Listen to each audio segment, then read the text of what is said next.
ओम साई राम। श्री साई सच्चरित्र अध्याय 29 भाग 3। तेंदुलकर कुटुंब। बम्बई के पास बांद्रा में एक तेंदुलकर कुटुंब रहता था जो बाबा का परम भक्त था।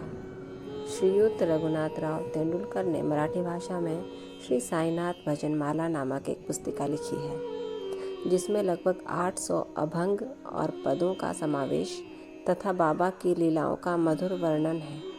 यह बाबा के भक्तों के पढ़ने योग्य पुस्तक है। उनका ज्येष्ठ पुत्र बाबू डॉक्टरी की परीक्षा में बैठने के लिए अनवरत अभ्यास कर रहा था। उसने कई ज्योतिषियों को अपनी जन्म कुंडली दिखलाई, परंतु सभी ने बतलाया कि इस वर्ष उसके ग्रह उत्तम नहीं है, किंतु अगले वर्ष परीक्षा में बैठने से उसे अवश्य सफलता प्राप्त होगी। इससे उसे बड़ी निराशा हुई और वो अशांत हो गया। थोड़े दिनों के बाद उसने अपने पुत्र की निराशा तथा अशांति की बात भी बाबा से कही। उनके पुत्र को कुछ दिनों के पश्चात परीक्षा में बैठना था। बाबा कहने लगे कि अपने पुत्र से कहो कि मुझ पर विश्वास रखे।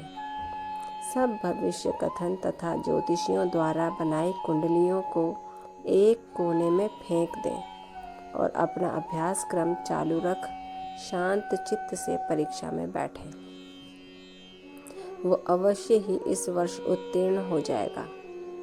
उससे कहना कि निराश होने की कोई बात नहीं है। माँ ने घर आकर बाबा का संदेश पुत्र को सुना दिया। उसने घोर परिश्रम किया और परीक्षा में बैठ गया। सब पर्चों में जवाब बहुत अच्छे लिखे थे, परंतु फिर भी संशयग्रस्त होकर उसने सोचा कि संभव है कि उत्तीर्ण होने के योग्य अंक मुझे प्राप्त न हो सकें। इसलिए उसने मौखिक परीक्षा में बैठने का विचार त्याग दिया। परीक्षक तो उसके पीछे ही लगा था।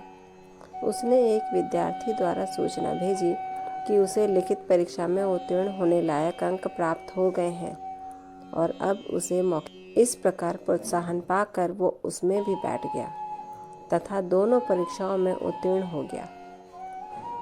उस वर्ष उसकी ग्रह दशा विपरीत होते हुए भी बाबा की कृपा से उसने सफलता पाई। यहाँ केवल इतनी ही बात ध्यान देने योग्य है कि कष्ट और संशय की उत्पत्ति अंत में दृढ़ विश्वास में परिणत हो जाती है। जैसे भी हो, परीक्षा तो होती ही है, परंतु यदि हम बाबा पर दृढ़ विश्वास तथा श्रद्धा रखकर प्रयत्न करते हैं तो हमें सफलता अवश्य ही मिलती है। ओम साई राम। इसी के साथ ये अंश यहीं समाप्त होता है। कल अगला अंश 4 में रघुनाथ राव की पेंशन का अध्ययन होगा। तब तक ओम साई राम। बाबा आप सब पर कृपा रखें, आपको आशीर्वाद दें और कष्टों से दूर रखें। ओम साई राम।